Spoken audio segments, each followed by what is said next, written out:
തൃശൂർ ജില്ലയിലെ പുത്തൂർ നടത്തറ പഞ്ചായത്തുകളെ തമ്മിൽ ബന്ധിപ്പിക്കുന്ന കൈനൂർ പുഴ ചണ്ടിയും പായലും മൂടി ഉപയോഗശൂന്യമാവുന്നു. കടുത്ത വേനലിലും നിറയെ വെള്ളമുള്ള പുഴയെ സംരക്ഷിക്കാൻ അതാതു പഞ്ചായത്തുകൾ നടപടി സ്വീകരിക്കണമെന്നാണ് നാട്ടുകാരുടെ ആവശ്യം.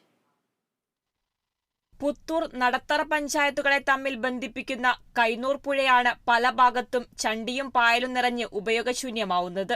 കടുത്ത വേനലിലും പുഴയിൽ ധാരാളം വെള്ളമുണ്ടെങ്കിലും ഉപയോഗിക്കാൻ കഴിയാത്ത അവസ്ഥയാണ്. പുഴയുടെ ഇരുഭാഗത്തും കാട് വളർന്നും പുഴയിലേക്ക് മരങ്ങൾ വീണും ജലത്തിന്റെ ഒഴുക്ക് തടസ്സപ്പെട്ട അവസ്ഥയാണ്. ചണ്ടിയും പായലും നിറഞ്ഞതോടെ കുളിക്കുന്നതിനോ വസ്ത്രങ്ങൾ കഴുകുന്നതിനോ കഴിയുന്നില്ല.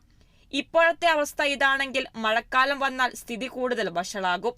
മഴക്കാലത്ത് കൂടുതൽ വെള്ളം എത്തിയാൽ പുഴയിലെ തടസ്സങ്ങൾ മൂലം വെള്ളം ഒഴുകിപ്പോവാൻ കഴിയാതെ വരുമെന്നും നാട്ടുകാർ ചൂണ്ടിക്കാട്ടുന്നു. അങ്ങനെ വന്നാൽ താഴ്ന്ന പ്രദേശങ്ങൾ വെള്ളക്കെട്ടിൽ മുങ്ങും. പരിഹാരമായി അതാത് പഞ്ചായത്തുകൾ ഇടപെട്ട് എത്രയും വേഗം പുഴയിലെ ചണ്ടിയും പായലും മാലിന്യങ്ങളും നീക്കം ചെയ്യണമെന്നാണ് നാട്ടുകാരുടെ ആവശ്യം. Kerala vision news, Thrissur.